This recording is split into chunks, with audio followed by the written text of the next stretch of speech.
still I'm finished.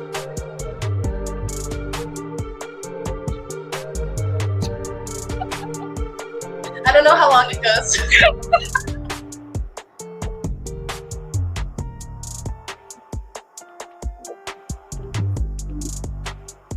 Shout out to Dr. Kiki for this original theme song. Hey. And welcome to the Love Salon. Welcome. My name's Siobhan. We got MIDORI, and we are your love oracles. The heart chakra is associated with the ah syllable according to Dr. Kiki. So let's just all together join me in unison for a big breath in.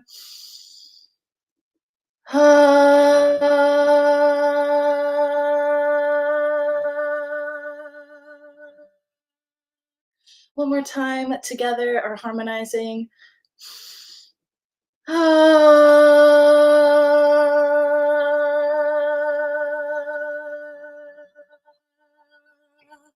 And we are now tapped into the soft power frequency. The Love Salon is officially open. Welcome. We could just jump right into it. We don't have plans really. I had some plans, and then the hotline was, I keep wanting to say the hotline was blinging, and I just know it's Word. a little awkward. The hotline's been blinging, but really it has. If you did not submit your question, we'll give a couple minutes left to get your final cues in. Otherwise, we are gonna just move through these questions today, move through whatever is coming up, and toward the end, we're going to be doing a love spell to water our love. I think we're also gonna do a little cord cutting. I decided based on some things that were coming up. But with that, I'll just intro myself real quick. My name is Siobhan Diores, aka Mother of Pearl. I love and relationships in all ways, and this is one of my favorite streams that MIDORI and I have done. We used to do this on Twitch. We did this last Valentine's Day, and it's just a fun, cute, little lighthearted thing. So thank you for joining us, and I'll pass it to MIDORI to introduce herself. Hi, everybody. MIDORI here, co-founder at the Church of Soft Power. Super juiced to be here. And yeah, like Siobhan said, this is our third year? Yeah, our third year doing Love Salon. I am, I do readings, oracle readings. I'm an astrologer. I love. I love romance. I've been thinking a lot about my praxis of dating and relationships through a relationship anarchy lens. So I'm juiced to be here and just really get into it. Channel Venus. I'm a Venus ruled person, Taurus rising. So I love these topics and I'm so juiced. I love co-hosting with Siobhan. It's a vibe. So thank you for being here. Thank you for being here. Venus herself has blessed us with her presence through the expression of MIDORI. And if you want to tell us in the chat, if you want to share your Venus placement, like MIDORI said, she's ruled by Venus, and I'll let you share if you want. I'm ruled by Jupiter, but my Jupiter is super duper close in Leo to my Venus and my Mars in Leo. So that's my Venus placement, and I also have a Libra midheaven, so I think I get perceived a little Venusian at times. And I love Jupiter too, in that mix of love and fun and expansive ways of thinking about love. I think that's how my mind shows up is, yeah, we've been playing a lot with just this expansive love. So just know that this is not love that centers, first of all, men. Second of all, partners and romantic partnership in general. We are both, like, over the years, you probably have witnessed our evolution of our personal love practices. Like MIDORI said, we've cycled through a lot of dating. I mean, we both dated quite a bit. I have been married. I'm no longer. We both played with polyamory and monogamy and just really exploring what types of relationships come into our life and embracing love in all forms. So I'm actually going to start us off. I'm feeling like starting us off with this little throwback here. So people who have been here from the start of our streams have seen, I don't know where this came from. I think I got it in like a Christmas sock or something one year, but it's truth or dare for couples. So, um, I love this little box. the little box here. Oh my God.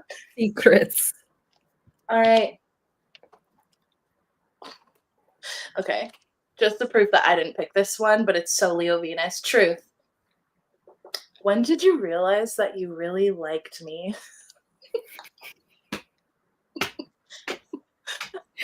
You want me to answer that? We can answer that for each other. It's just fun. When I think that's actually a cute opening for us. Yeah. Like, when did we realize that we liked each other? Because actually, this is really perfect for you and I because Midori and I have known each other for like over 10 years, and we only really like met and became friends like 4 years ago. So when did you realize you really liked me? While I sip my protein shake and I think this happens with a lot of people, and I think it's like interesting given like the times that we're in and like where we're at with social media. But I knew that we would vibe from what you were posting on Instagram. And this was like during the beginning of the COVID-19 pandemic. I think that's really when, but even before, you were always just very vocal about your political views, about your life as a doula. And I was just like, yeah, that just makes so much sense. And then Siobhan always is able to like bring this very like philosophical perspective to my life that makes it feel grounded and makes me believe that like change is possible. So, and I think it's like your Cancer sun and Mercury that hits my Mars and moon. So your sun, like your life force, the way you communicate, like inherently nourishes me through that like astrology lens. So my moon being like the way I'm emotionally nourished is like being illuminated by your sun and Mercury. And so the first touch point was seeing you on Instagram, and then when we hung out, I remember going into the park and we had like climbed up on some trees, and it's just like your Jupiter Sag rising. I have a ninth house north node of like exploration and adventure. So you definitely bring that like adventurous side out to me, that philosopher, like teacher, deep thoughts and expansive worldview that I can see. Like I see you as my platonic life partner. Like we are literally co-founding a church together. We have like literally petitioned together to like commit to this like legacy work together. So first and foremost, you're like my platonic life partner. But the evolution of that was really like seeing who you were and how authentically you showed up online and how that translated into us vibing, hanging out, knowing your values, like going deeper and deeper. But ever since then, since that first day of us hanging out, we just kept like digging deeper and deeper into the soil together and being like, all right, what's at the core of like why we're brought together? And we've always had, I also love that Siobhan is someone that like makes life feel very, very magical. And your life is like so synchronistic that when I hang out with you, it expands my ability to like see the magic synchronicities of life and the magic that life has to offer. Um, and I think I always look for that. Like I grew up listening to or watching Disney movies and like watching Disney Channel and all that programming of like fantasy and like love and what's possible, obviously through very like patriarchal, systemic lens. But I think with you, I feel like it's grounded. Like I can still have that part of me alive without like letting it get so negative. And I think that's what I love about you is there's like that like possibility, there's expansion, there's like even coming on here and just like vibing, and we always can just like chat and like riff off each other, and that's a gift. That's something I can't do with everybody. I could go on and on, but that's my response. Didn't know you were gonna go that hard. I thought it was gonna be like a quick thing, and now I have tears in my eyes. Yeah, I'm so grateful because that is a really beautiful opening, and I think our friendship and our love really actually does set the tone for like this show, often in soft power, which is true. Like when like we are not locked in this way, that's how we always can like temper when it's time to tap back in and get back to our friendship. And I think long term, I see that being like one of the stories, like the great stories that we have to share, is how we've navigated friendship and co-creation. So I love you. Oh my gosh, I just am teary-eyed. And the way that you love and see people, is so powerful. Your Venus and Gemini is so powerful. Um, and yeah, what was the question again? When I knew I liked you. I do remember one time messaging you. Like I said, like we've known each other. I think we have this picture, and I sent it to her after we're friends for already like a year or something. And because we met through one of Midori's ex-partners, years and years ago, and I had this picture with him, and she was like, I took that picture. And I was like, you were at my birthday party? And just we've been like crossing, and then like over the years we talk about like we were at the same like music festivals, and I actually have a lot of thoughts about that in terms of like trance and like those energies. But just knowing we've been like circulating, and this actually is relevant to the people who had questions around like where is my love? I can feel them close. Like that really was it, I think, was like we were probably just like in each other's sphere, and then we were making choices, and those choices brought us like closer and closer in. And I remember messaging you and saying like, I don't know what you're doing differently, but I see you and I love it. That's like an IG message I remember sending to you, and you were doing readings, and I started showing up to those. And yeah, I mean, I think I liked you from the second I met you, but that's when we definitely went deeper. And when I knew I can trust you is like part of that Venus and Gemini is like the honesty you bring. We've been both, I think, like healing codependent relationships with our friendship, with the ways that we like just really are honest and show up in that way. So I love you, and thank you for kicking us off with that. I love you. I want to take us to one of the questions just to get us in here. So, ooh, and I see we've gotten a couple more. So let's get into it. We have a story time. All right, who's ready for a story? This one comes from Aviator Amor or Amore. Aviator Amore. The question is, Love Salon. Should I tell this man I love him? And if so, how? So I'm gonna read. It's a little long, but stick with me here. Venus, we want your answer. So, speaking for Aviator Amore, been non-monogamously dating my long distance guy since last May, and we acknowledge we're in a relationship. Sometimes identify each other as partners, usually only in the context when we're at clubs or play with others. Other people call him my boyfriend. That's what he kind of feels like, but I never say the word about or to him. I feel prioritized by him. I prioritize him. There's a lot of care, intimacy, and affection, but we never say, I love you. I know I felt hesitant because he's told me about not wanting to get too attached to someone so fast. He knows I've been love bombed in the past too. We've both been in relationships with manipulative narcissists.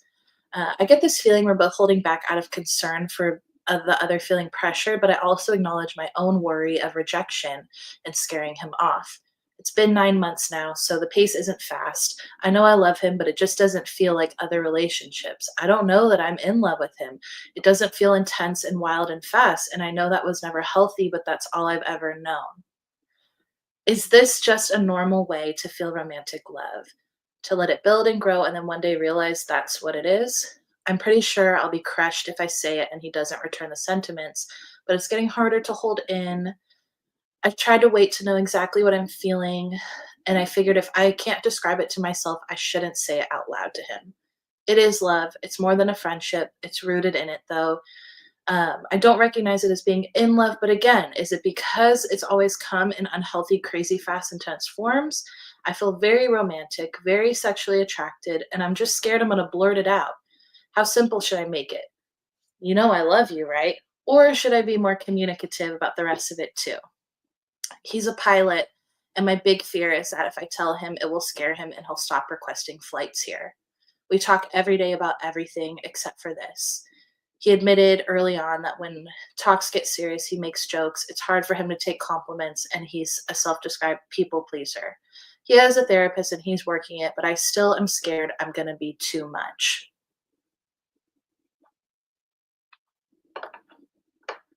And if y'all have tips, some of our best dating tips have come from the audience. So shout out to Aviator Amore. This is very tender. This is very understandable and relatable because so many of us do not come from healthy examples or experiences of love.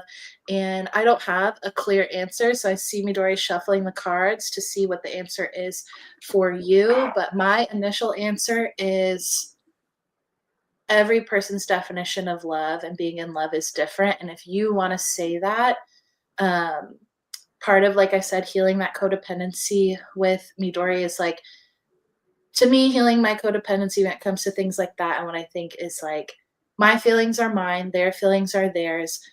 I would probably, but I'm a Leo, Mars, and Venus conjunct, like I said. So I would just say it. And I have said that before to people who didn't say it back and say, like, no, like you don't, no pressure. You don't need to say it back. But that's how I feel. That's how I love. And this is what this word means to me. Um, so there's a little bit of that because I'm kind of zoning in on the part where you said, I'm pretty sure I'll be crushed if he doesn't return the same sentiments. And that's like the first message coming through for me is honor your heart and trust that there's their reaction has nothing to do with you and that heart and that love that you bring. So I'll pass it to Midori to see what have you got there. So I'm pulling from a series of 3 decks. One of them is Ashley Stinson's Energy Archaeology deck, which works with the bones and the energy patterns that flow through the bones. I'm working with Caitlin Grania's Offerings Oracle deck to understand what the kind of overall theme and what is wanting to be offered on the altar of love. And then I'm working with the Asian American Literary Reviews Tarot deck. So I pulled kind of like a series of 3 cards for the Art Energy Archaeology deck as kind of an oracle here.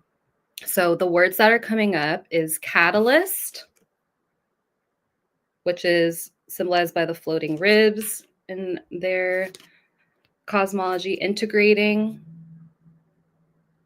which is the humerus and femurs, and sovereignty, which is the coccyx.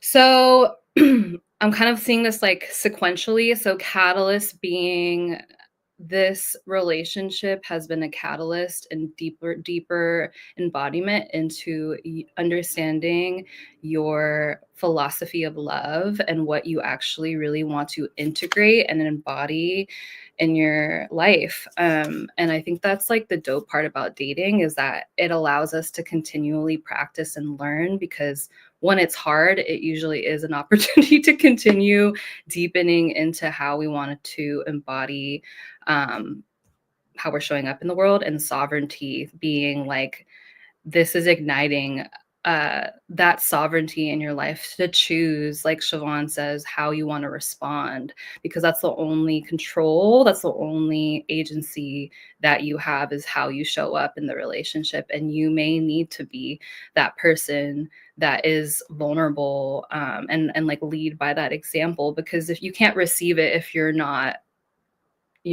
contributing that in the first place. So yeah, I love the catalyst card because that really speaks to this like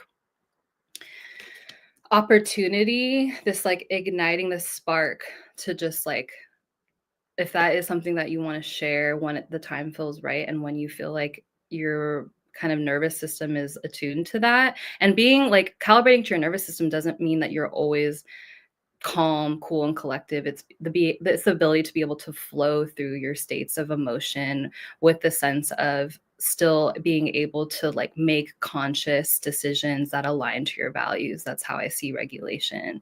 Um, to be able to have some sovereignty over your body as well, and not just being reactive all the time, and being more responsive to the moment. So I love this. I think like hopefully that is um, and I'm kind of like seeing you sitting with this like energy of the relationship in like meditation or just some sort of stillness to really tap in like what is your body telling you is like the most aligned action for the moment, and it will tell you when you feel like that's right.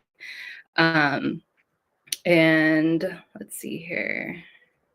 Yeah, it's giving a lot of like integration. Like how are you actually like integrating everything that you dream of, that everything that you see your life to be, and how you want love to manifest in your world is like going to be stewarded by how you communicate. So, and how you really sit in your worthiness to receive that, and how are you exemplifying it in your life. So that's what's coming through. Divination is reversed. And so for me, this is saying, do you have some sort of spiritual practice or divination practice that will support you? And like, do you have a relationship to your guides? I like working with Venus when it comes to dating. So Venus is the planet of relationships, of creating beauty, of connection. Um, it's a benefic planet, meaning that it is something that kind of supports your ability to materialize resources. And so I am seeing, yeah, I'm wondering what that looks like for you. And that could just be that meditation practice of like really tapping into your body, understand if you have a deck of cards or a pendulum, working with that. And then the last card that I pulled for like an overall message was the shopkeeper.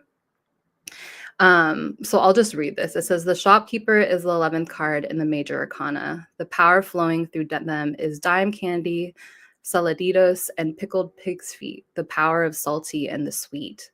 Those who seek their guidance learn that they must also feather dust for answers. Sometimes mistaken for the model minority, the shopkeeper is shrewd at tax time. Though the most familiar image of the shopkeeper is that of the push broom, this image does not mean swift change. This card is often associated with community, which is a necessary and honest indicator of how bad things are, while also an example of the redemption in small talk, lottery tickets, and cold beverages. Okay, it says the shopkeeper in the tarot can be a warning that you too are a slave to your own obsessions. The shopkeeper is a long, hard look at our hoarding selves. They indicate a memory that is inventory as well as invention.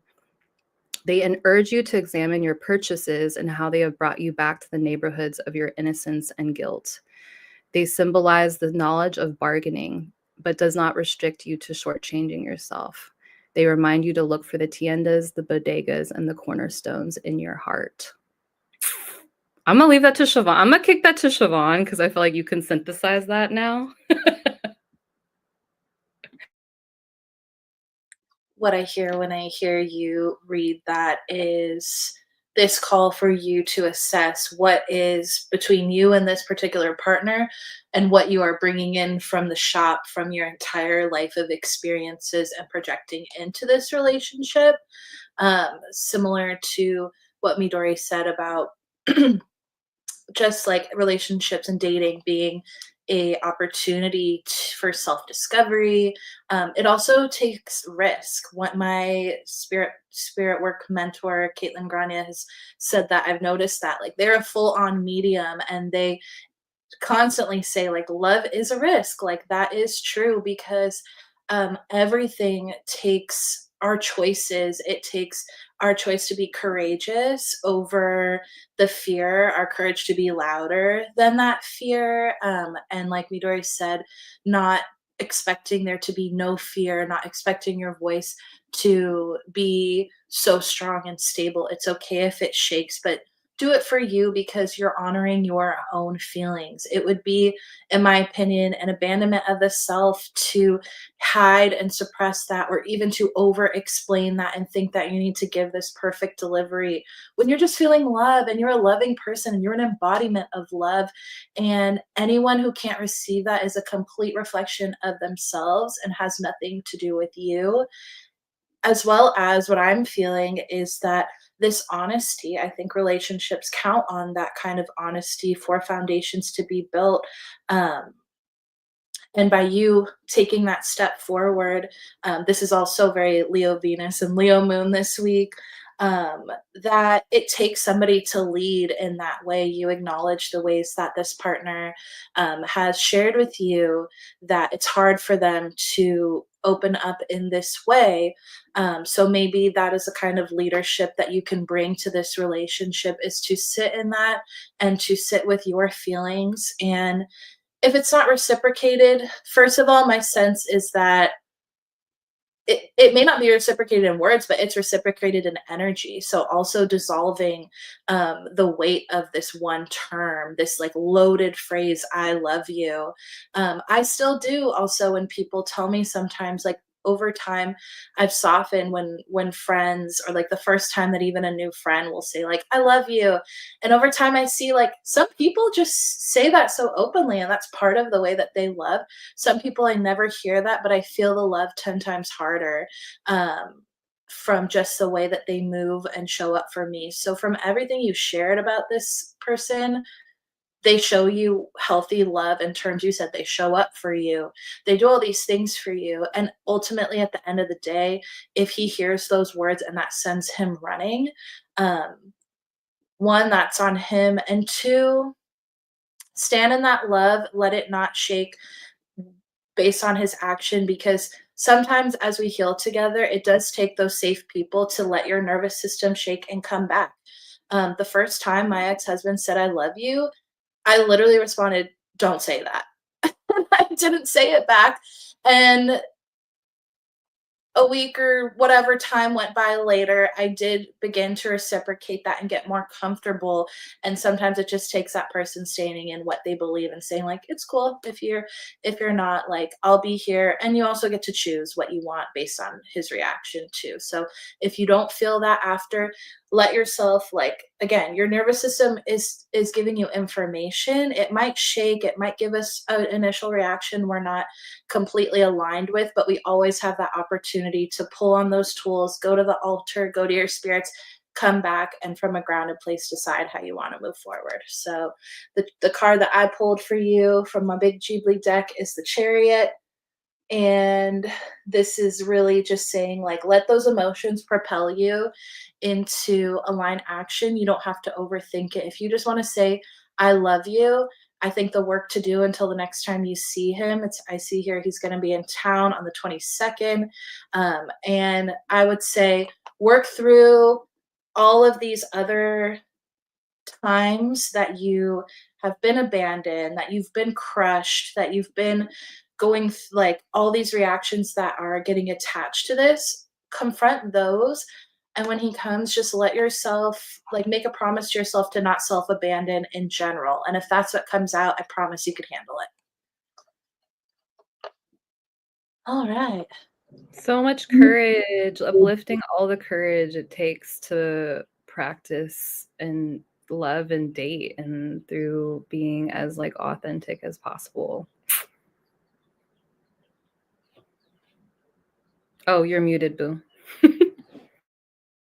To love is so courageous. And so I want to move on from that. Actually, do you want to read this love letter that we got? Yes, so we have a love letter to just read aloud and be witnessed by an anonymous writer. So it says, let's see, celebrating a new love in my life who is inspiring me to lean into my soft power and believe again in the healing magic of falling in love during revolutionary times. ADV, our love story is going to be an adventure of a lifetime. You are my fairy tale. Damn. That is so beautiful. ADV, you are a lucky person. Okay. And just sending blessings of aligned love and aligned expression of that love to y'all as you continue on this path of continually discovering who each other are and how you align. I love that. So cute. That is the courage, that is the faith to bring in, is this person is like, this is a new love. This is going to be an adventure. This is a fairy tale. Fairy tales have twists and turns, and we don't know the endings always, but we're here for the ride. And I think that's how I see love and life is you get connections and it lasts as long as it might, and then we move on and we fall in love again. Actually, that's probably one of the first. I need a little bell for wisdom from Siobhan's mom. My first breakup, my mom said to me, honey, my first breakup, I thought I was never going to love again. And every time I've fallen in love since, I felt like I was never in love before. And that is the word. Love Bell. Love Bell. I think that was the biggest opening for me getting out of this like 10-year monogamous relationship was realizing dating multiple people after that wow, that feeling of romance is something that can be experienced everywhere with so many people beyond. Like it's just the way, the frequency, it is the little container that love that I see it as like the cup of love, the expression, the storytelling of love. And so I love that. I love that you always bring that quote back because it really grounds me too, as someone who's been programmed into monogamy. Just like cis hetero monogamy. Not there's anything wrong with that, just that it helps me expand beyond like there's one person for me that's gonna be my everything. Yeah. Yeah.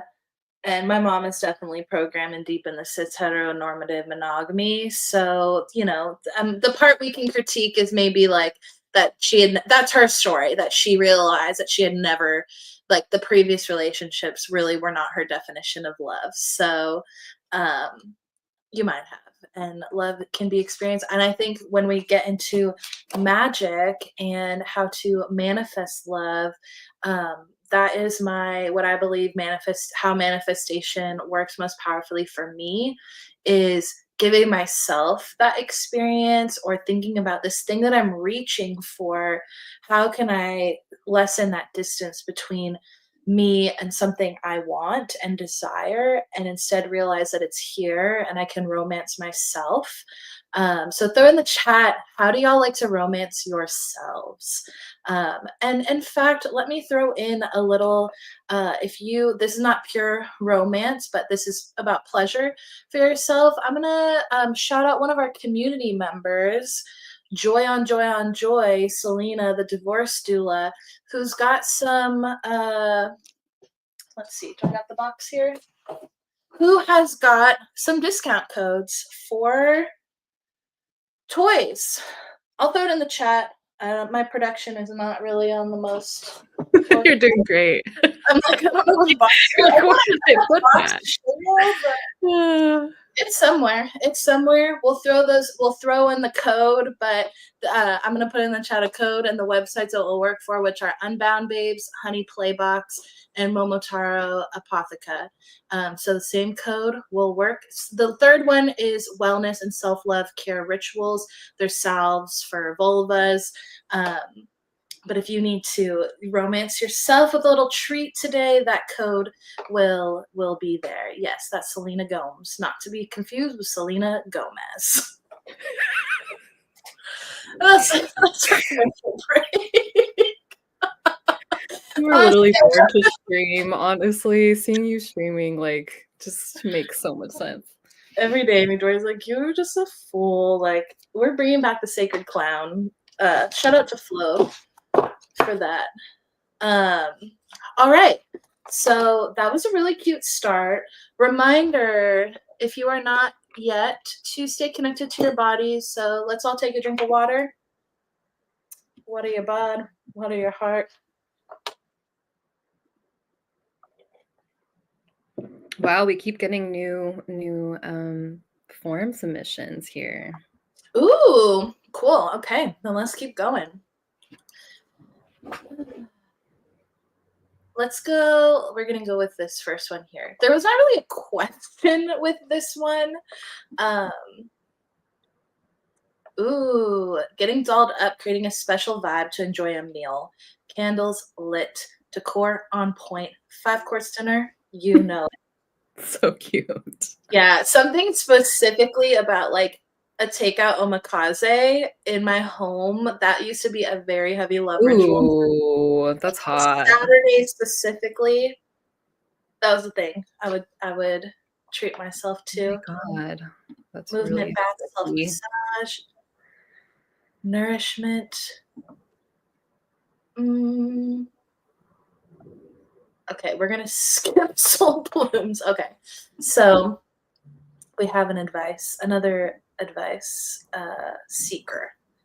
I love the idea of love and romance media, but thinking about putting myself out there makes my avoidant attachment flare up.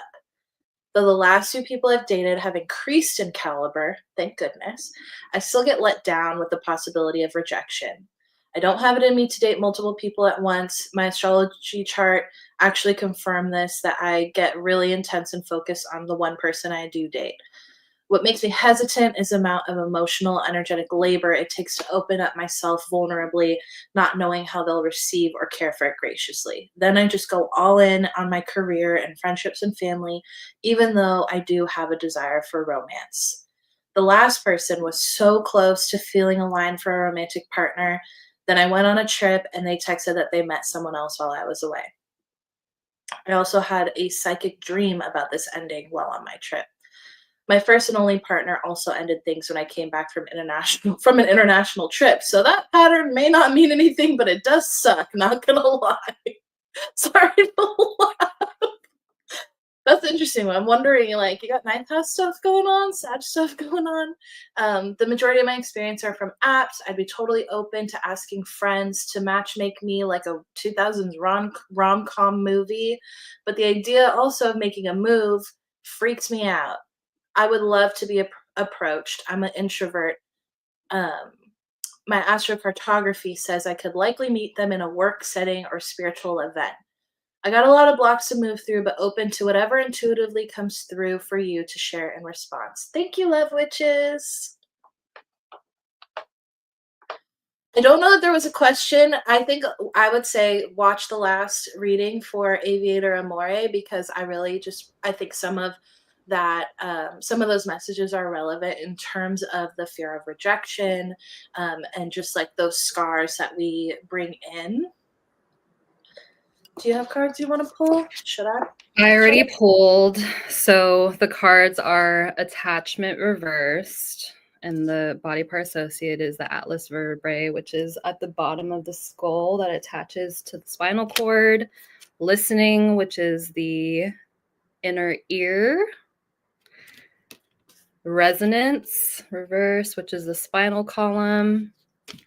So message coming through is, it's interesting. It's like around, it's a very energetic one. So attuning to this like running, basically this like feeling of how inherently like loved you are. This is gonna get, I know this could be corny, but it's so true. It's like running, the love frequency is a frequency you can actually like embody and like totally imbue in your life. So because the next card, if the offerings oracle deck, is rest. So really kind of sitting in, what does that like frequency feel like in my body to know that I am inherently like worthy and loved, and really tuning into that like very specific like frequency for yourself is going to be really important. I'm thinking about that because resonance and attachment, the listening, resonance, and attachment to me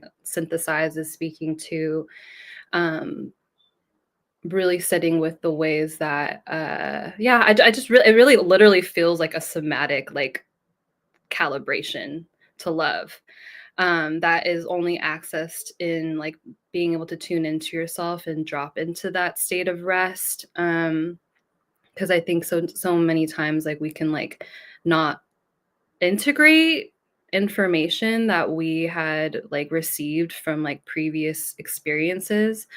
So I think that is what's coming through. And then the Lover's card came through for you. I think that's going to be really like, it really is feeling around like integration and listening and feeling the resonance in your body of what that means to be loved. And that will only continue to manifest in your material reality if you can like vibrate on that frequency from like a quantum physics perspective. So it says the Lovers is the fourth card in the major arcana. Often associated with romantic partnership, the Lovers indicates duality and even multiplicity. In times of high stress, the card can also suggest fracturing spiritually, emotionally, or physically under the weight of what counts as love. Who counts as lovers, and the image of the lover's embrace represents self-healing, a rejoining of pieces through nurturance. The figures, androgynous, silhouetted, are walking on water, although its surface is not frozen. Let's see here. It says, we are forces moving together through the interconnectedness of traumas between two people, many peoples, or the self and an inner child. The Lovers urges you to examine the space you hold for the ones you care for, self included, and how the intuition of the body and contemplation of care can bring you a practice of love with no impulse to possess. So I think that kind of sums that up. Siobhan, I'll kick it to you. I love that. I love that. And I'm like, the only thing I'll add is that I hear that you already possess so much love. So continuing to kind of deconstruct this centering and hierarchy of a romantic partner. And, it's valid. It's very valid that this feels very different. And also, just noticing the ways that you have deep love, saying like I like pour into instead my career, my friends, my family.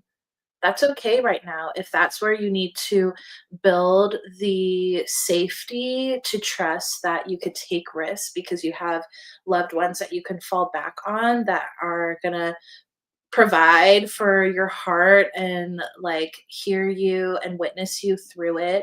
To me, that's like a powerful thing that not everyone has to. So it sounds like you're really rich in a lot of love in other ways. And when it comes to the where, I would say, yeah, just allow yourself to play and enjoy and follow where you're led. You said you can meet them at a work setting or a spiritual event. Maybe do a little ritual for yourself before you go out and ask Venus or whoever to like bring in connections. Actually, that is a testimony that we got. I want to they did not submit the form, but I asked them because there's someone who used to join our early streams that met a very divine partner, and what they sent to me when I when I asked them if they had anything to say was they sent me a photo of their journal entry that they wrote the day before they met their partner, and this was, gosh, at least 2 years ago, maybe even three now.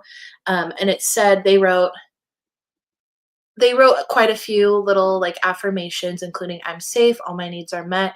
I meet soulmates at festivals and traveling.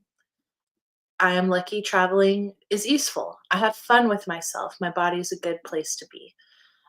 So things like that, that just kind of affirm your reality that one of my affirmations is like, Thank you for showing me how magical and delicious life can be. And I think, Midori said I do have a very synchronistic life. And I think it's because of that, that is so normalized in my reality that when I go out, I run into somebody that I like know and they make my day and it brings me so much joy.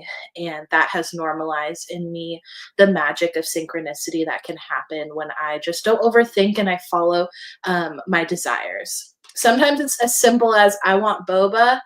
I go to get boba and I'm jaywalking and I hear a honk and I'm passing right in front of one of my friends' cars. And they're like, hey, I'm like, oh my God, that's just all I needed in my human interaction today. Then I get my little boba and go home, back to be a little hermit. So it could be just as fun and simple as that. Good luck. I love that. Then Power Coaching says, friends have helped me heal the most in my relationship to deep love. I love that. I love that. Like, I really really resonate with what you said, Siobhan, around hierarchy. And I have noticed that hierarchy is not inherently like detrimental, but when we're so fixated on like placing like one person that is going to walk into our lives on such a high pedestal, it does,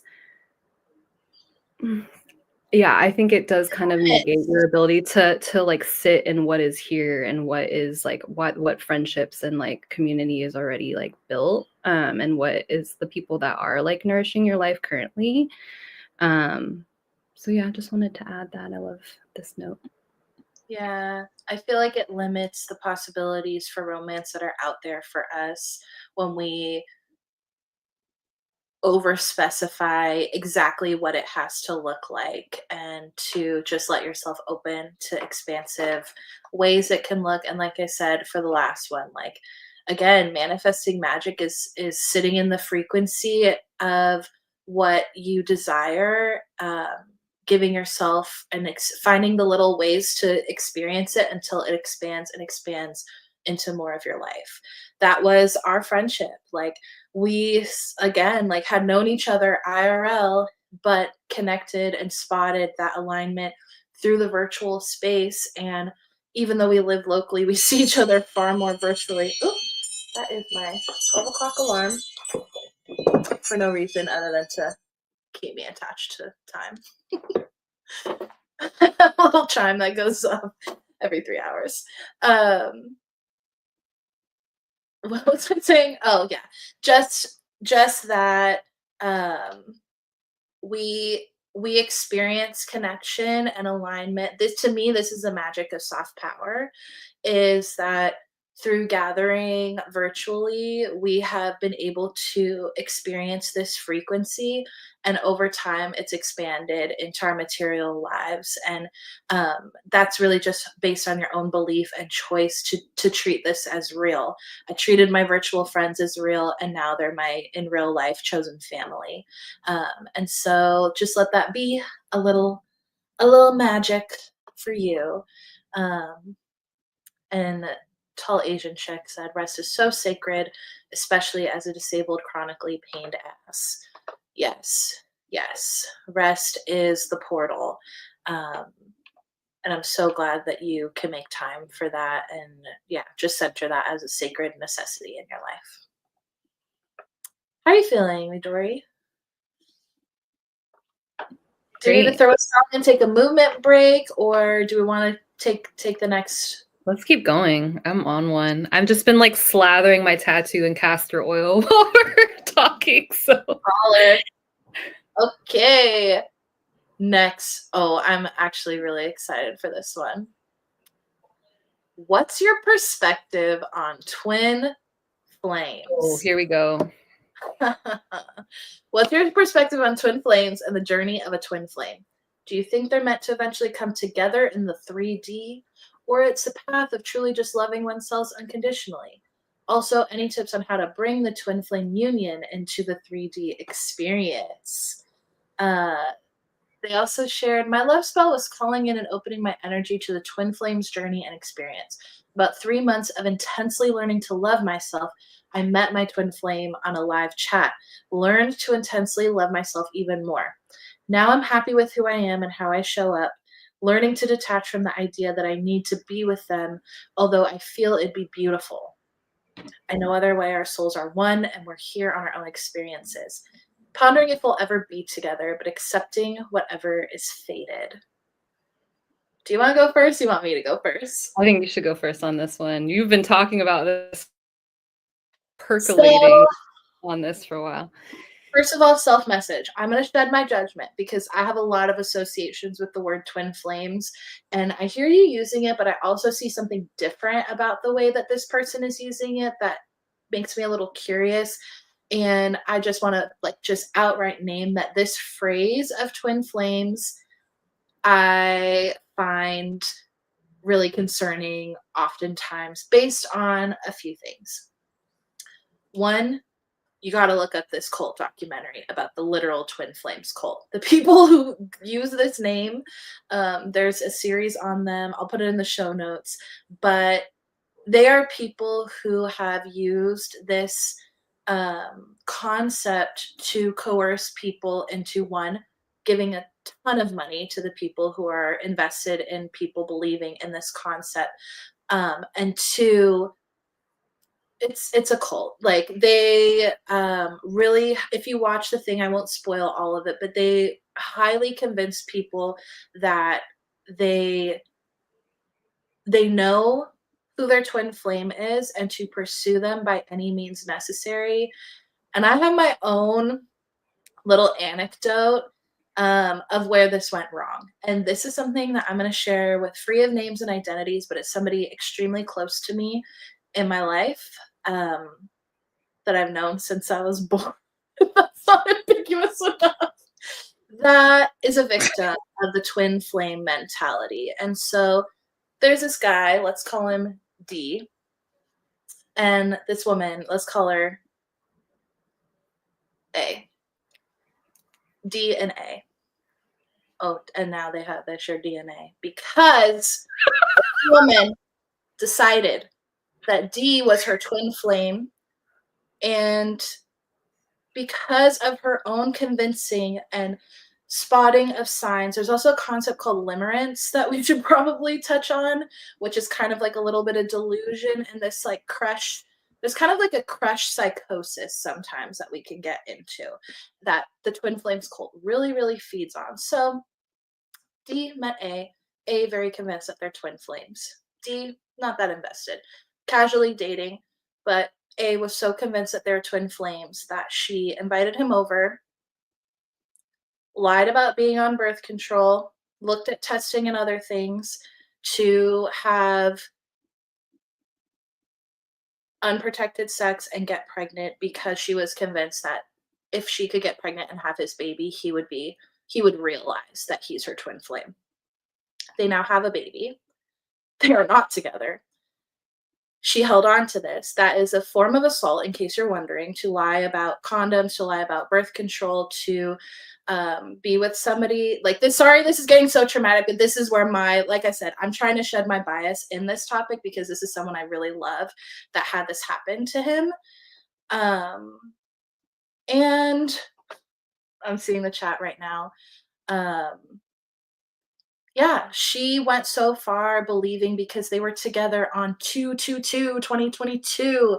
They this and that. They both whatever her reasons, I don't quite know, but she believed in it so fiercely that they were meant to be that she was bypassing someone else's consent, which is where twin flames gets dangerous. One, there are several synchronistic people. There are several people that we may have karmic ties, past lives, other timeline connections, these people that feel very divinely sent to us. And they're not always because they're supposed to be your lover. They might have been your neighbor in your past life and you just remember them. They might have done some harm to you in your past life. I forget who said it one time. Someone on Threads one day was like, yeah, that person that feels like you're from another lifetime, it's because they murdered you. Like, there are people that make your nervous system run with this familiarity that are absolutely not your divine lover. And it's also possible, I believe, that you can have many, many, many of these connections. I believe Midori and I have karmic experiences together. I believe that with many of the people. Um, and I'm sorry for going there to the chat, but I had to bring that in because that is the slippery slope of twin flames mentality. Now, bringing it back to what you said and why I said I'm shedding that to get to the core of what you are explaining here. Um, you're learning to love yourself. You're happy with who you are and how you show up. You're detaching from the idea that you need to be with them. That is so beautiful. I hear the sovereignty that you are retaining in this. And this does lean more towards what I myself have kind of like adapted that word to mean for me.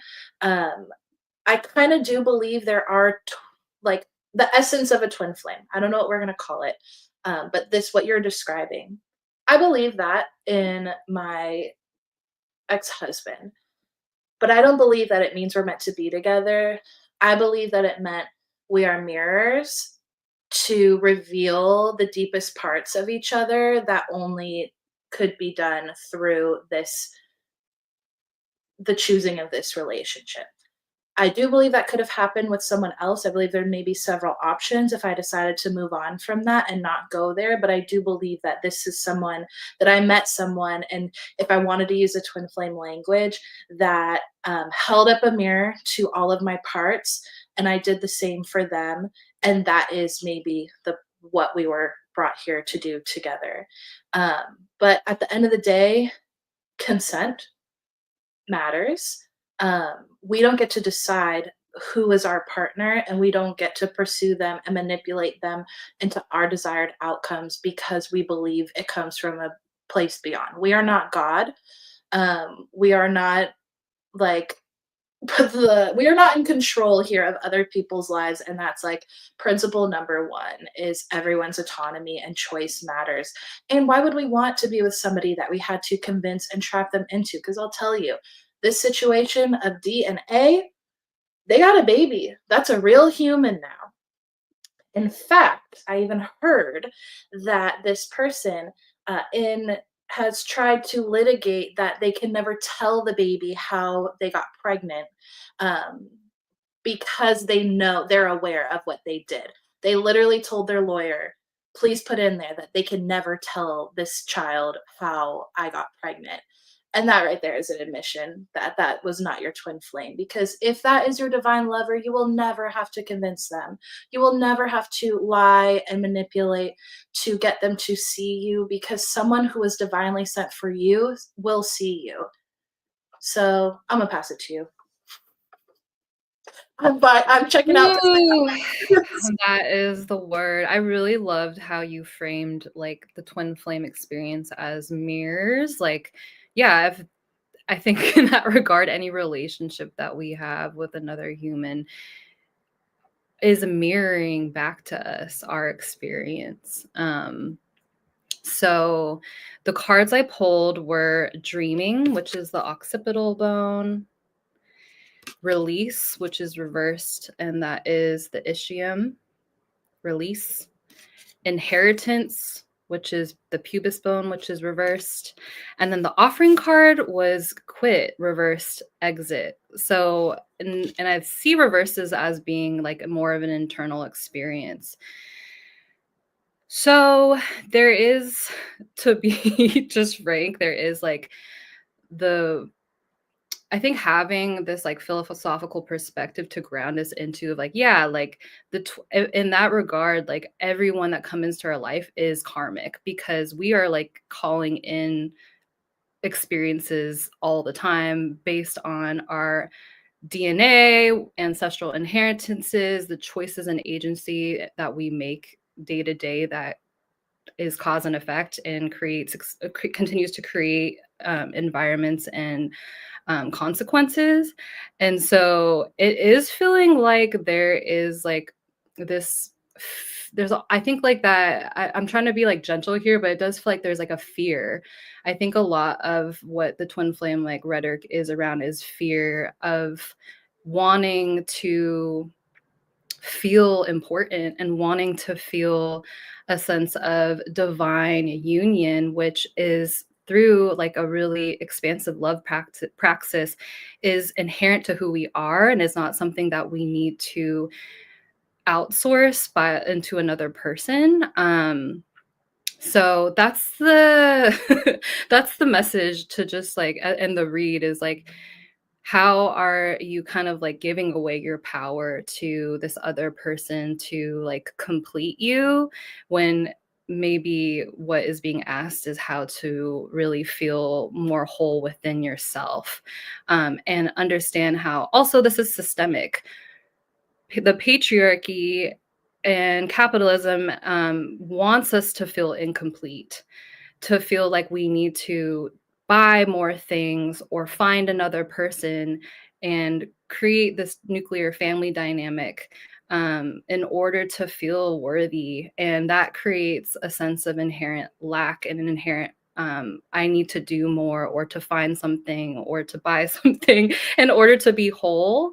And so it's a calling into deeper, I think, alignment into your inherent wholeness. And I feel like, yeah, based on what you're writing, it's not like you're seeing the twin flame in the dynamics that we're seeing within this cult, that you are acknowledging their sovereignty and agency to choose. But I think you also have to choose something different because this is what I'm seeing here, an ancestral and like systemic inheritance that you're being called to move beyond and expand beyond, because that is where true freedom comes from. And that's really what we talk about here on Love Salon, is how do we step deeper into our sovereignty and our love for in our lives as a frequency versus something that we have to like seek outside ourselves. Absolutely love that response. Also, I said something I want to run back. I said, "You are not God." By that, I mean you are not this concept of the patriarchal God that gets to pick and choose things. You are God. You are an expression of God. You are whole. And that's what you just remind me in there. It's like you have this wholeness. We all carry this wholeness. And, we may think that, and there, it may be like, the universe is a mystery and it's so expansive that this idea that your soul is one and split into two might be very true. You may really, really resonate with someone and feel like, oh my gosh, like this feels like myself split. And also, what does that mean? Let's, again, like staying rooted in your own personal power and your own wholeness. Um, I got a little piece of me running around. He's a kindergartner. Um, and that means something to me. And still, we're our own people with our own paths because I honor that like we're here and sovereign on our own. Um, to do this together, to see reflections in one another. So rather than focusing on this one person becoming your partner, maybe again focusing on yourself. But if it does come to this person, what are they reflecting back in you? What is something awakening in you? Oftentimes what we project onto lovers is really our own sexiness and beauty and like how magical we are. And I can honestly say a lot of relationships that I see were not for me in the long run. They still had something to show me and to teach me about myself. But a lot of the magic that I was putting on these folks was really coming from me and what I brought in. And the fantasy that I was crafting around them was really my own ability to bring and enhance like all this love and magic into the world. And that's mine to take wherever I go. And I'm going to be so straight up. The card I pulled was death. And so I think when it comes to this, like my first reaction was like death to the concept of twin flames. And I want to shout out, I always end up shouting out Caitlin Grania on these streams because their work is just so relevant. But they have a podcast that I'll put in the show notes too called Third Eye Bind. And they have not one, but two episodes on twin flames. And Caitlin is someone who is an espiritista and really, really understands the mechanics of spirits in the like spirit as a spirit versus matter, unseen energy. So highly recommend that. And ooh, okay. Synchronicities in the neighborhood. Listening in the car and someone needed to cross the street holding a huge mirror facing toward me. Okay, okay. I see you need me to see my reflection. Love that. See those messages wherever you're at today. Um, Thank you for your question, and I hope that gives an answer. And, if whatever feelings come up hearing us like critique this twin flame language, just, being gentle with it. I didn't know these things until I explored and learned more. But yes, Tall Asian Chick, it is called Escaping Twin Flames. Escaping Twin Flames and the Third Eye Bind podcast, I think might really help you navigate this situation that you are exploring right now. So thank you for asking, and thanks for trusting us to speak on that. Ready for the next one? I'm gonna do a little energy clear here. Should we actually I need let's to use the restroom, actually. Can we take a little okay. break? We're gonna take a body break. I know we're just gonna go long today. Y'all can catch up later if you have to bounce. Thanks for being here with us. We're gonna throw in Midori's love song of the moment. I So hate hyperfixation song. that's a spell. Your hyperfixation love song is a spell. So tell us in the chat, what is your song for romance in your life? Because this is Midori's.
Put on a little frequencies for the background.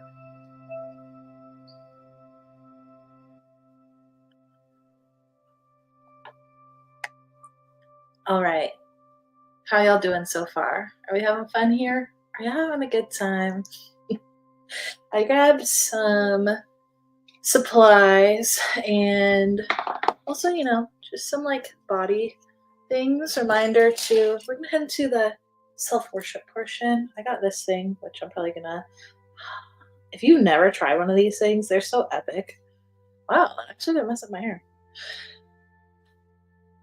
Um, let's take a breath, and I actually want to just like shake off some energy. I said a cord cutting, but I kind of don't really want to do too much. I'm having fun with these questions since more important. Um, hmm.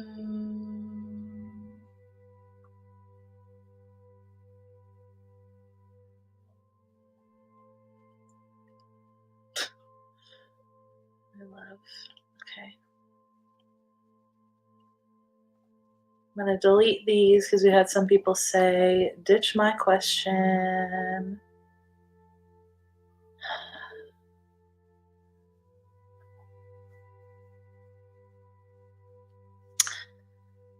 Taking a breath together, imagining us just rooting a little deeper, if you're still here with us, into this space and this frequency of love and intention for the rest of the show is, as we speak, um, allowing Venus to pull away. She's also the goddess of war. So we want to pull away these things that let her do her thing. I think that's my request to Venus as I light this little rose incense here, is to just continue slashing away the connections that are taking up space so we can open to more connection with aligned love, especially self-love. I got this little incense. Got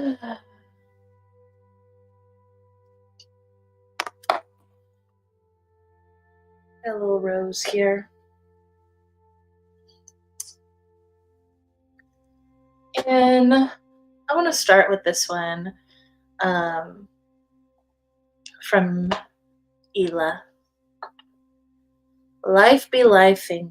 I have come to terms that my anchor partner is my caretaker, my brother. I have no shame in telling people this, but my family does not respect me. If they do, it's only when I'm helping someone else in the family. I'm just tired of the push and pull my family, my narcissistic mother most of all. The emotional tug of war of wanting to love or leave is exhausting, and I can't escape because I'm disabled. I also said, y'all are my Valentines this year. Shout out to you, Ela, for the expansive ways that you love, for all the things you've peeled back, and to confidently name that your anchor partner is your brother and caretaker is just really beautiful to witness you in. So I just want to witness that. Yeah, your twin flame. If we're talking people if we're defining that as people that are that have come to walk in this life with support and deep care and mutual resourcing, definitely has to include family members sometimes, especially as disabled folks. Um, mm, I don't know if there was a question in there, but I'm hearing and feeling the reason I wanted to read that along with this like shedding energy is just like naming these things, witnessing you in it, and letting it be slashed away. And I have feeling, ooh, the death card again and a different deck. Um, you're Scorpio, and you're Scorpio, right? Temperance. This is a really cute one. Totoro is here for you today in this balance. And so today we don't have advice, we just have energy to support this balancing. um you said tug of war, and this like has this little, you could see pouring from one leaf into the next. And so just releasing, taking a few breaths together, imagining releasing into the earth, the fight, releasing, um, the emotional experience of the tug of war, releasing expectations of people who have been consistent in who they are and how they love or don't love. Um, no advice, just solidarity and a little energetic support. I'm just like imagining pulling that away and just like calming, letting some peace wash over your nervous system to sit deeper in this knowing that you've identified somebody that shows up for you and loves you. Um, and is going to care for you regardless. And that is something that so many long for, including so many in our on the hotline. And so it's a celebration, it's an acknowledgement, and also just a big warm hug. Thank you for being part of our soft power family.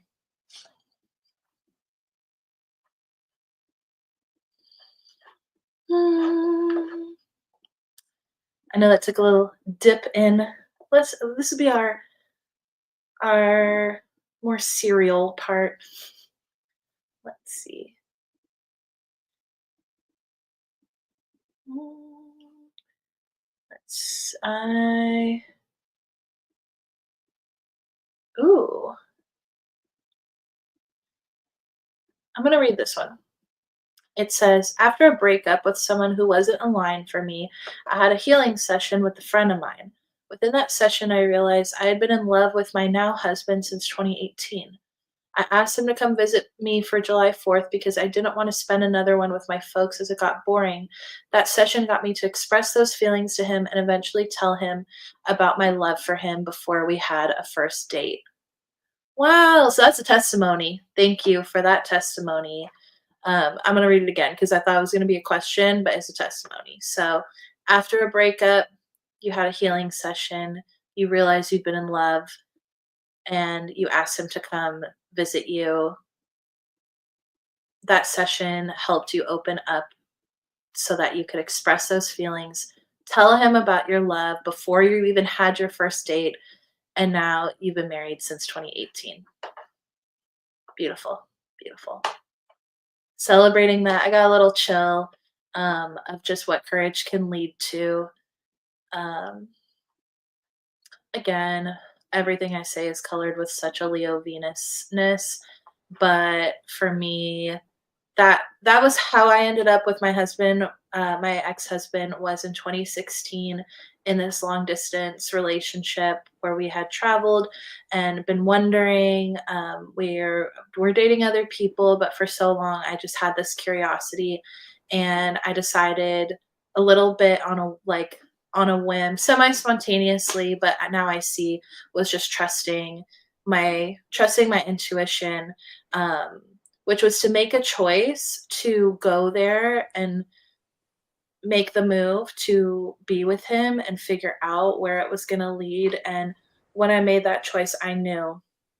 I did like my little pros and cons list, and the choice was that even when I make this, the cons don't go away.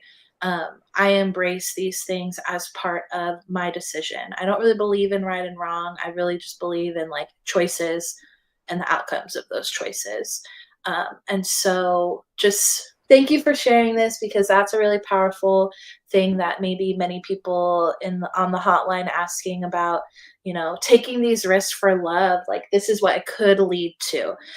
It could lead to nothing. It could lead to you understanding yourself better. It could lead to a marriage, and it could lead to, for me, having my children and knowing that that was just part of my decision that I made, and that is something that I will never regret, despite that marriage was not forever, because I embraced the outcomes and there was something beautiful in it, which is my son Reese. So And again, it's a choice to see these things this way. Um, but I don't believe that these things are ever a waste, even if they don't turn out that happy. But I love seeing the people it turns out happy for. All right, Midori. I've Do you just want? been thinking, well, I just wanted to piggyback off of that because I've been thinking a lot about this Mars retrograde in Cancer. And I've been sitting with what ways have I desired dating as an answer to how I actually need more self-nurturance. And like, whoa, it's been trippy to realize like a lot of my desires for physical intimacy, like my love language is definitely physical touch. And the more that I've been like giving that to myself through self massage, through just like constant like connection with my body, the more I'm realizing like how much I was grasping for someone else to like fulfill that for me when of course I still want that and I desire that and I think that's like going to be core to how I connect with people. And also I'm just really sitting with like what the question that's coming through is like how are you nourishing yourself and taking care of yourself during these times where I think it's easy to like grasp towards other people and dating as the answer. Um Yeah, and, like, platonic cuddles and, like, pet like, animal friends and are just, like, so nourishing. So, yeah, I've been sitting with that, and I'm, like, constantly, like, stimming myself now too because now I know that that's something that I need. Like, I've just been, like, dry brushing and massaging myself in oils nonstop. So, yeah. I love you. I appreciate you sharing your journey with that.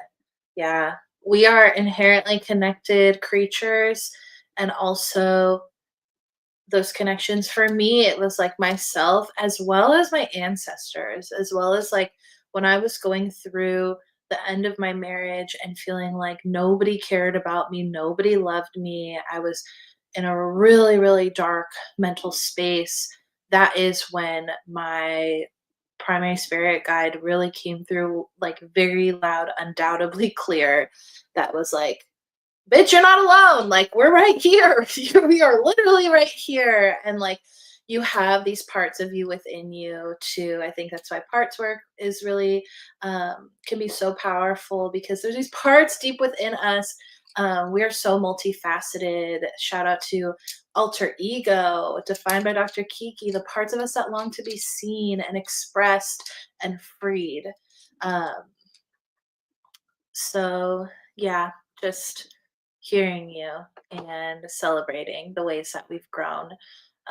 Because a lot of people think, and this is something I will touch on, is like oftentimes people hear that and they think, well, when it comes to, I've talked a few times about codependency, but we can transfer that easily too to like, oh, transferring that to my ancestors, transferring the authority to someone outside of us or separate from us, and just remembering to come back to that personal power and that ability is something that roots stronger connections, more authentic connections. That me being so rooted in myself is what allowed me to have really strong friendships. Because I know where I end and where you begin, and I'm able to, sometimes we meld, and then we're like, all right, like we remember we're separate people. Sometimes we're two brain cells, and then we're like, okay, but we also know we're individual, and we just can like move through these different things. So yeah, hearing this journey and what was coming in my mind was the idea that a lot of people think that like polyamory or non-monogamy is the answer to that, but without confronting that part, like you said, of capitalism, like without confronting the root of that issue, that can easily slip into people believing they're radical for not just needing one partner. But really, it's kind of like a workaround of the brain to have more and more and more when they haven't resolved that, um, that's kind of like scarcity within. So that's a journey a lot of people go on. Not no relationship style is inherently ethical or whatever people believe. All right.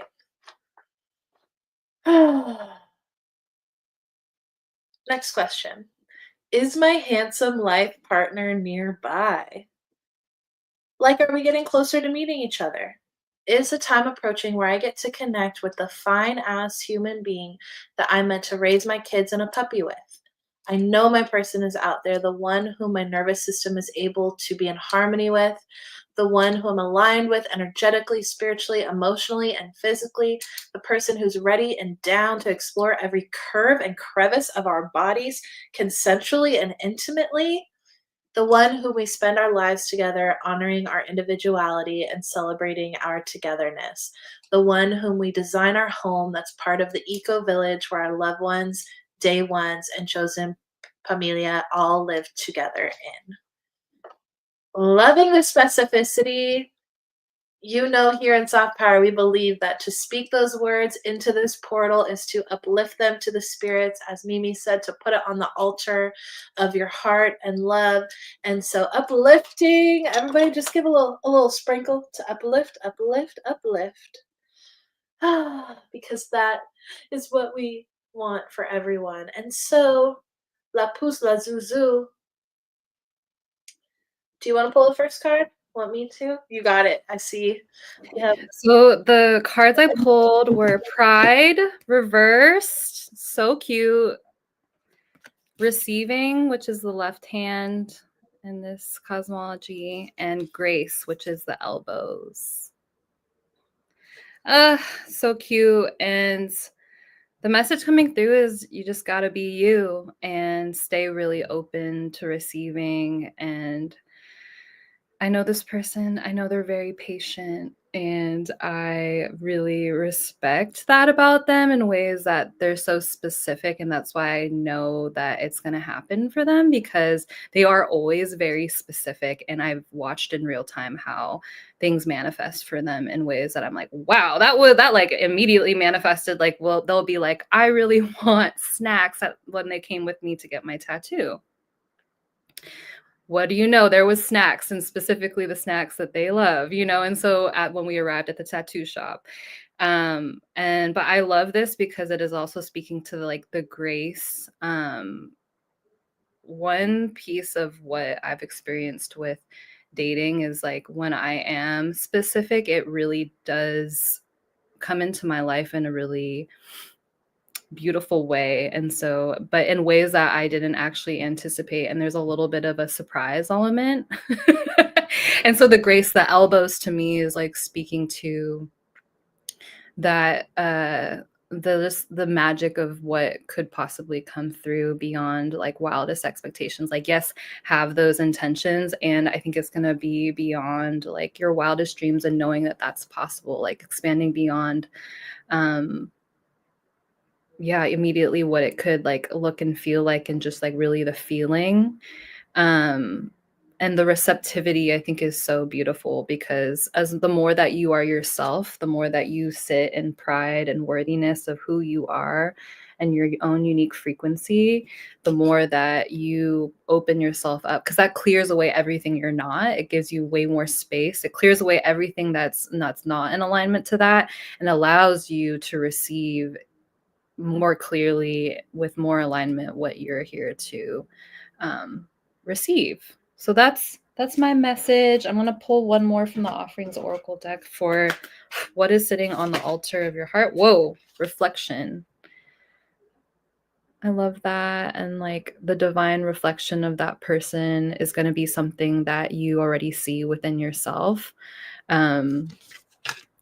So, and I love this like obsidian ball of like symbolizing like everything that is not for me. Obsidian to me is like a protection crystal. So I really see that like I'm not interested in looking at anything that is outside of like what I'm calling in, and this, I think the specificity is really healthy. I think the more that you're sitting in that and also open to like the expansiveness of what's possible is gonna call it in. I've seen it. I'm really excited to witness you through this. Beautiful. The cards I pulled, well, trust and rest, and it will reveal. And so continue. What literally just submitting that form and question to be so specific in that way, like you already know the answer. The answer is yes. And so continue to trust and rest and follow where you're led. Like we said, like if you're going out, you're deciding that you like, do I want to go out to this like event or whatever? Resting and listening to your body and trusting that and following to the next step. Like that's how I love to move about. This person also has a shout out, and they say, "Shout out to all the queer, trans, non-binary, and gender expansive beings in the world. May we continue to shine our light always and in all ways." Spirit fingers to lift that up. And I think that will lead us. I'm gonna just read off this next one, and I invite again in the chat, share your ways. But um, Merrick has asked, "What are your favorite approaches, methods, and tools to magnetize divine love? Astral alignments, meditations, etc., etc. I've been attracting a lot of seasonal healing partners, and I want the next level of love, reciprocity, liberation lovers, mutual passion, all that goodness." And they also said, "Shout out to the Soft Power team for showing us love in so many ways all these many days." Thanks, Merrick. Uh, I love liberation lovers. That's gonna be a new fave phrase. Yeah, expanding into the next level of what you want. You've gotten a lot of seasonal healing partners, and that may, embracing that maybe everyone is for a season, and some seasons just get to be longer would be my first thing. But kind of what I said for the last one, like favorite approaches. Again, like being so specific. We already talked a lot about like how can you experience and give yourself the feeling that you desire, and it seems that you do this for yourself. This passion you bring, this reciprocity in the way that you engage with energy, and what I think we can learn from La Pouce and the last caller is being so specific and uplifting that in the ways that feel right to you. For me, often that's writing, and that maybe they said astro alignment. So I don't know, Midori. Like, where might you look into a chart for like your? I don't know. What are chart things that a natal chart could tell us? I love looking at the moon as what it emotionally nourishes you. So, for example, my moon is in Cancer, and like I had shared before, or maybe I'll use Siobhan's moon as an example. Siobhan's moon is in Aquarius. It's conjunct their Saturn in Aquarius as well, and so Aquarius, she is emotionally nourished by intellectual processing, by showing up and sharing her thoughts, by thinking innovatively and expansively. And in a revolutionary, radical way.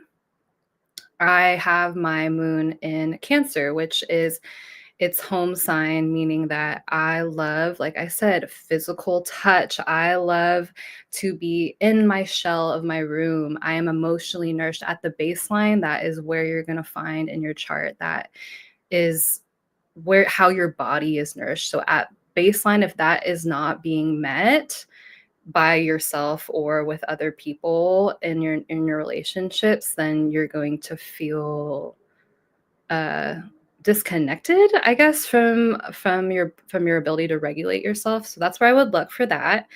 Mars and Venus. So Venus is that planet of connection, how you make connections and feel that sense of like mirroring in another person, how you create beauty, and call in resources. It's the materiality of your experience.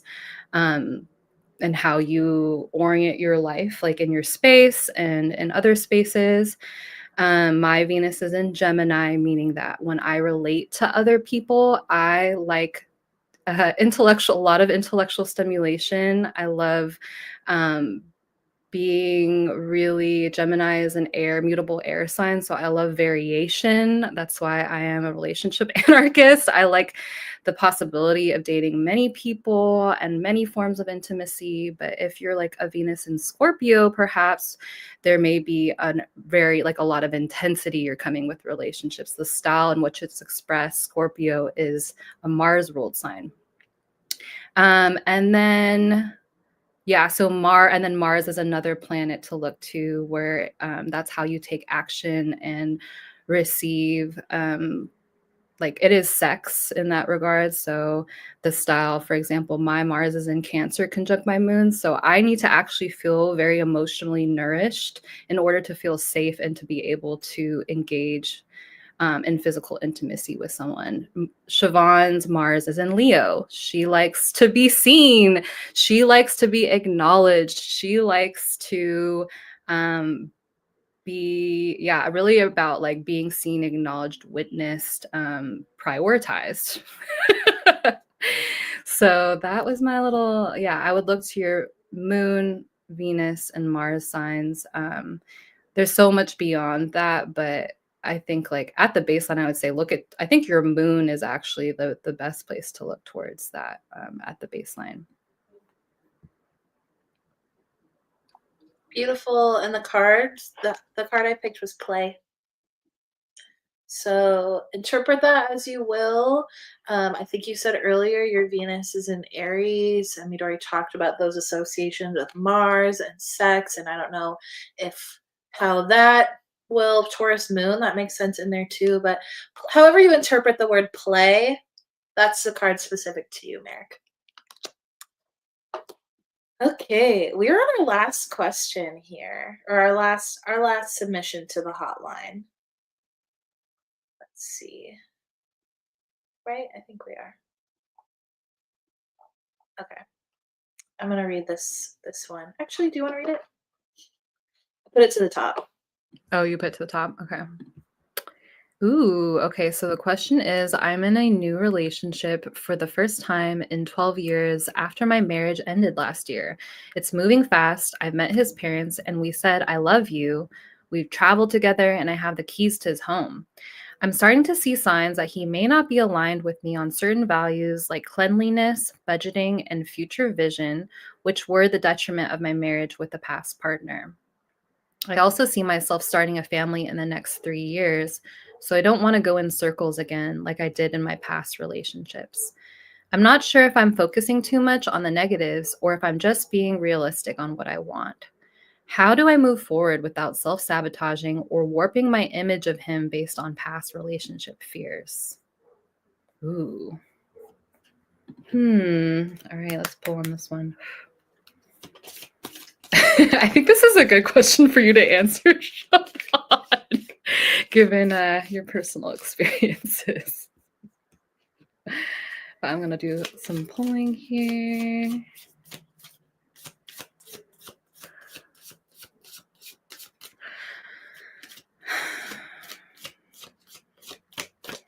All right.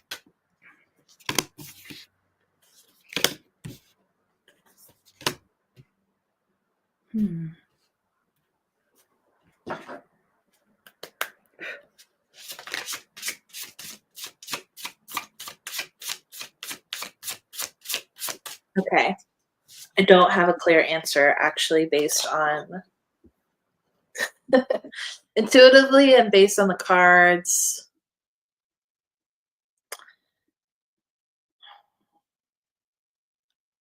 What I'm hearing is that part of someone coming in, and this is specific to this person, this is not a general reading, but what I'm hearing is that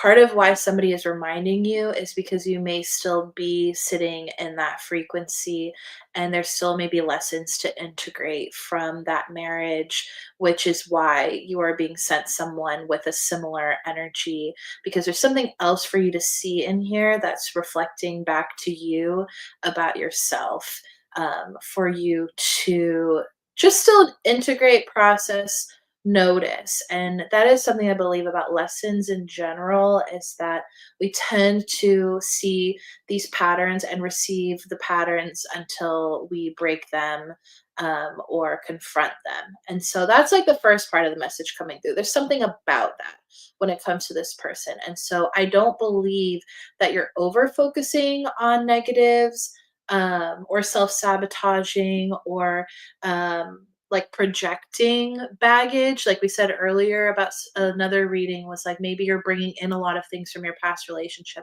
I don't think it's you that's bringing these things in. There's something about the energy, and I'm hearing like the frequency that still is left unresolved about why you are sitting in this frequency and why you are being sent partners that are on this energy and wavelength. And that's not to put hierarchies or positive or negatives. There's just something here about your journey to explore and to learn.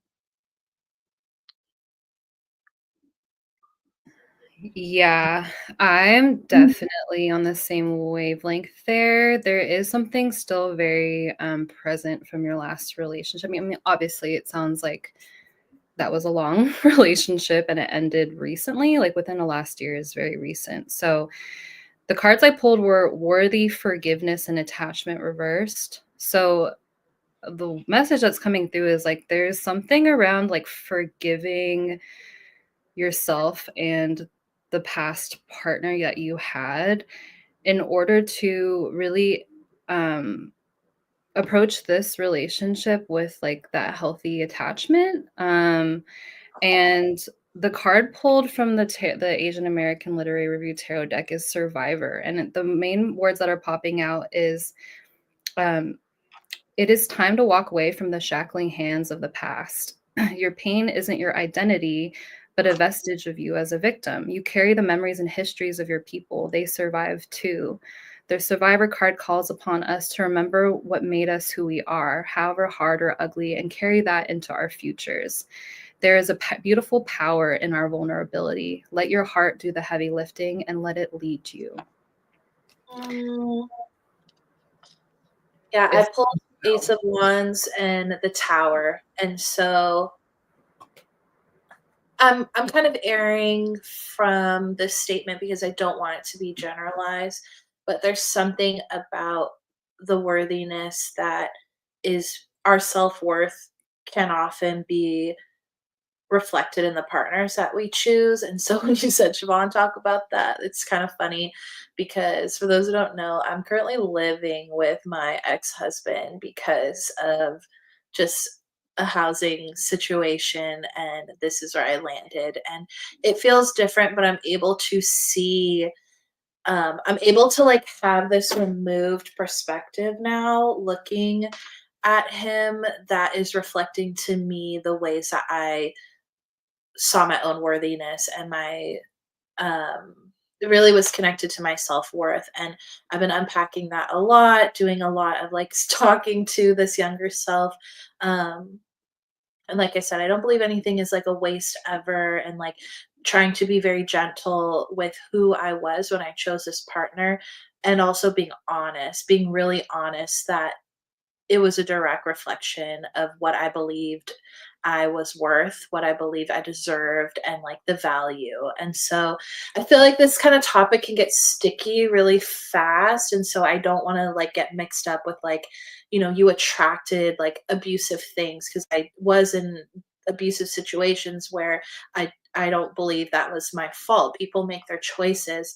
But there is like that first energy card just says like there's something about this frequency that's still, someone else, in the last reading, Merrick said like this is what I've been receiving now, and now I'm ready to expand my frequency into people who are not just teaching lessons, but they're like co-conspirators in my life. And so, um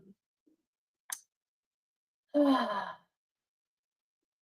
it came to cleanliness, budgeting, and future vision, like, that's what's standing out to me right now that you said, we now I'm seeing we may not be aligned with things like cleanliness, budgeting, and future vision that were the detriment of your marriage. Those are huge things as someone that's been married.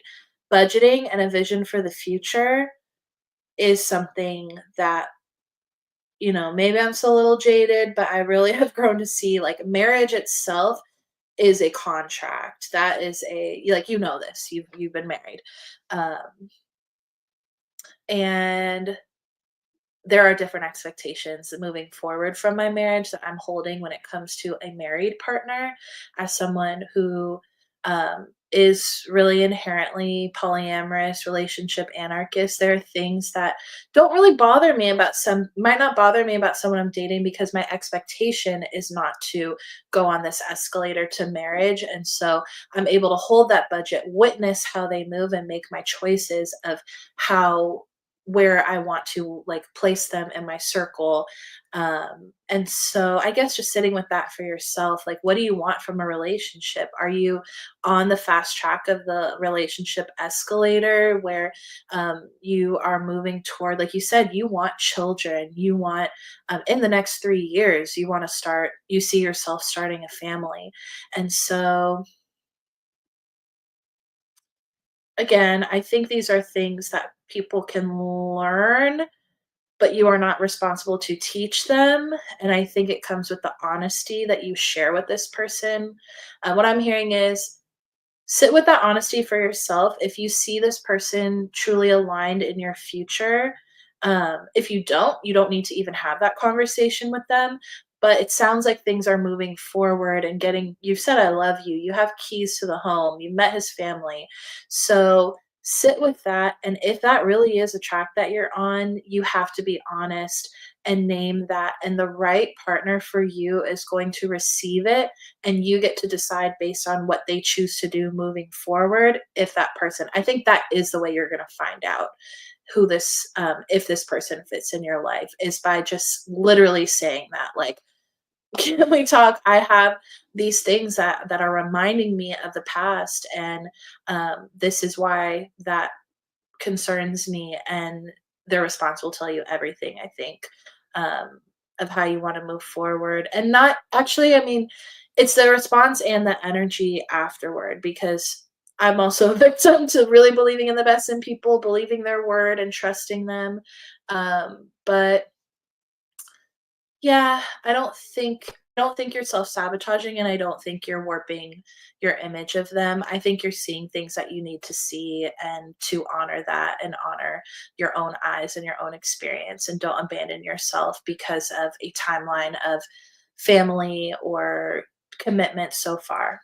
If you've ended a marriage, to me, I have no problem breaking up with people now, because the most embarrassing thing in my life was standing in front of my whole family and friends marrying someone that was a clown at the end of the day, that did not honor me, and that felt so shameful. And I think I held on. If I could look back, I think I held on to try to make that work, because I felt like it would be a waste to throw it away if I'm in this deep, or everybody's been invested in my relationship and showed up for me.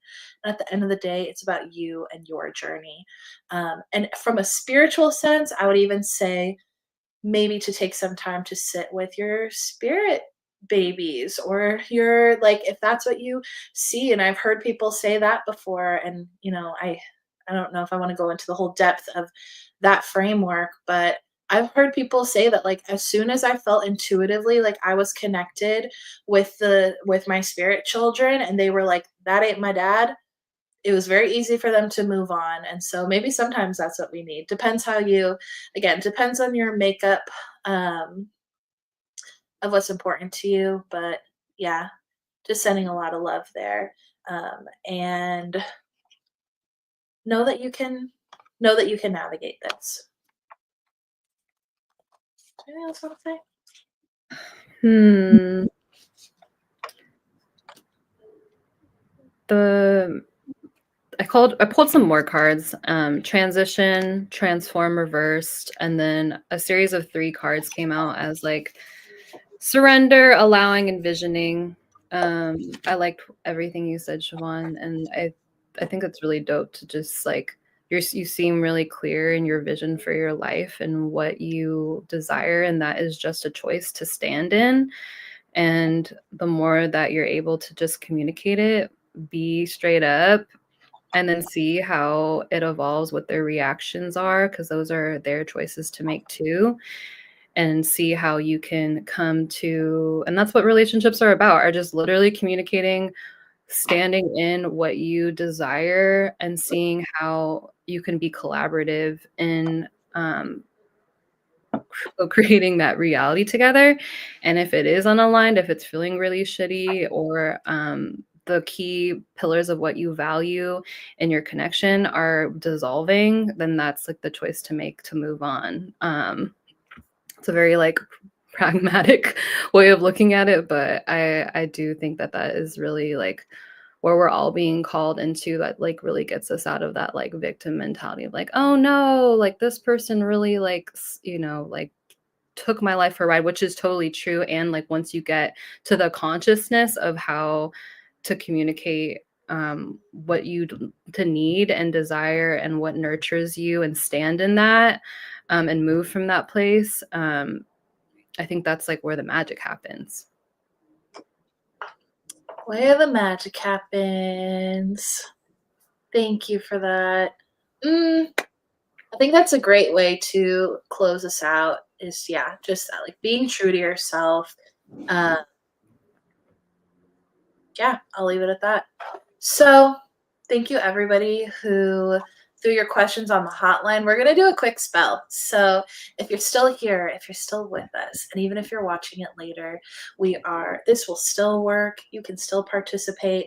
I have here a beautiful crystal bowl, and I'm kind of a water witch. I'm all water and fire, so I like to work with water in my spells. And so this is my crystal bowl, and we are going to water our love and connection and our worthiness and our belief that love is abundant and there's nothing we could do to miss who and what is for us. And so in this bowl, I've got an amethyst crystal with a candle on it, and I invite you to write in the energy bank or write down somewhere. I encourage you to do this materially with something, to let it be a reflection of your inner world. That's kind of like witchcraft. Principles of witchcraft are really kind of like if we work with symbols and symbolism by collecting things and giving them a little meaning, we can influence around. So I have that, and then I also have my potion, my sacred potion. And this is a camellia essence. Um, Camellia, I made this from the camellias in my family garden that my mom calls my sisters because they were planted the same year as me. And like I mentioned, I moved on. Hey, Unsolved Mysteries. So good to see you. I heard you were here the other day and we missed you. I missed you in the chat. Okay. This camellia essence. So camellia for me symbolizes that I pulled the death card like 3 times today. I actually didn't show y'all the last time because I was like, is this killing the vibe a little bit? But we need some death to make room and be composted, make more space for new seeds, new soil, new blossoms and blooms. So these are both bottles brought to you by my Nana Joan, that I'm named after. That's my dad's adoptive mother, and I swooped her crystal collection. Of course I did. So this essence here really represents to me the reason camellias. Something special about these Japanese camellias, if you've never seen, is they're known that when they're fully bloomed, they fall off and die, and they don't last very long. They're very quick to like go brown, and what people would say is kind of like, ugly. They're not. That's why you don't really see them in bouquets. You'll see them usually at like people's homes on bushes. There's actually right. The funny thing is that there's one huge one right outside of the door of the house I'm currently living in when I moved. And so I'm going to first pour some of this in here to just make room. We are making room for new beginnings, for new love, for new connection. And I invite you to sprinkle in anything. You could reach your hand through the screen and sprinkle into the bowl whatever it is you've got. There's rose petals in the background. I didn't really have much time to get other supplies, so we're going with what we have, and that is another principle of witchcraft: is use what you have. There is a beautiful cherry blossom tree in the backyard, so I'm just like imagining myself walking over and picking up some of those petals because that also is for new beginnings. I have a little cherry blossom tattoo that a friend gave to me when I chose to go move to Florida and be with my ex-husband. And now that we are about to finally be officially divorced, because we're not to give y'all like my whole legal background, but I am technically married. Because I've been avoiding it, and now I am making room with this. So drop into the bowl whatever symbolizes what you are calling in, and I'm going to light this candle, taking a breath in, calling on my Lola Carmen, who assists me with all magic, calling on Venus, calling on the spirits of love and connection and care, lighting this little candle as y'all continue to sprinkle in. If you want to like write it on a note and just like throw it at your screen like it's going in my bowl. Um, all your wishes, and I'm going to just pour this water here, and this is watering all of our desires and aligned wishes today, leaving space for surprise, leaving space for creative and juicy expressions of our aligned intentions, trusting that if you can imagine it, you can have it. Oh, can you hear the water pour?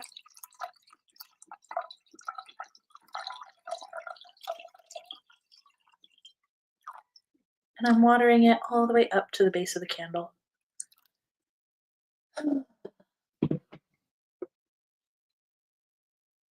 We've got a nice little poche here. And you can drop that in, water those wishes, water connection. Why does this matter? Why are we here as a lay-led church for spirit of creativity, talking about love and dating and connection? It's because this is what makes life on earth worth living for many of us. It is never frivolous to be in love, to be in connection with people, to allow our spirits to leave and return when we get ungrounded. That is a sacred process. The trance of falling in love, the trance of your soul ascending from your body and losing a little grip with the material realm to taste and experience and vision what it is that you can bring down from the astral here back onto earth is a sacred experience. It's one that we seek in many ways. It's something our culture has lost as a whole in an intentional fashion, but we've talked a lot about things like raves and like music. That's been all in the chat, talking about all these things that pull us, that allow us to leave our bodies. This is why they are such special and sacred experiences, because it is where we retrieve our dreams to bring them back here to the realm of material creation, aka Mother Earth. So thank you all. Midori, do you want to give any other spell and blessing over this bowl? Yeah, so the other day, my practices are alchemy, and I want to bring in the elements through the Western elemental framework to ignite and charge the spell. So, desire, fire, so calling in fire as desire, the catalyst, the hunger, the initiator of movement. calling in the element of water, romance, the fluid dance, the shape-shifting, the vessel that contains desire.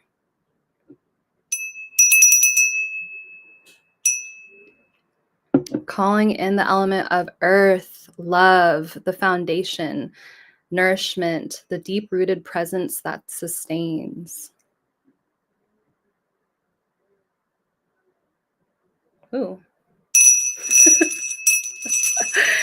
And then air, communication, the voice, the exchange, the flow of words and meaning that connects us across space and time. Thank you to our spirits, wise and well, for being here today and for continuing to support us on our path and continual expansion of our love and our unique love frequency in the soft power community and beyond. May our dreams be watered by the romance that fills our lives, that we can experience every single day in our being, in the ways that we walk in the world and create beauty and meaning. Yeah, thank you to the spirits of our love and creativity for grounding us here. And thank you for all for joining us.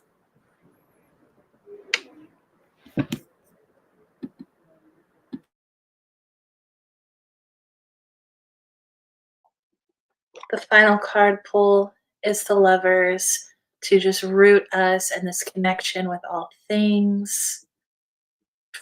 Poppy, you got it right there. Said it. Earth wants another shout out and recognition to help ground the love energy down. Literally, thank you. Thank you to all the channels in the chat. Y'all are so powerful. This is our closing card, the Lovers, and our love is with. We're never alone. We are always in connection to others. We could not survive without the food that we eat from the earth and things that the air that we breathe in connection. We are inherently connected. And is recognition a word though? Because I want to look it up. I was like, I trust you if that's the word. But yes, this is our last grounding card, and I love it so much that the Lovers came through to close us out. Never limiting ourselves to solely romantic partnership, but allowing these symbols to just like sing through. Lovers, tell me again, can we be lovers and friends? That's the message. We love y'all. Thank you so much for being here. We are Soft Power. Yeah. I'm trying to do the Gen Z heart, and I just can't do it. If this is the millennial. Oh, yeah. How do you do that? Middle finger? No, my shoulder. Okay. My age is this one. Yeah. Oh, this is cute. Yeah, here we go. Love y'all. Take care. And we will see you next time. Our next gathering is Soft Power Choir on Monday night. And we will see you soon. Toodles. Ta-ta.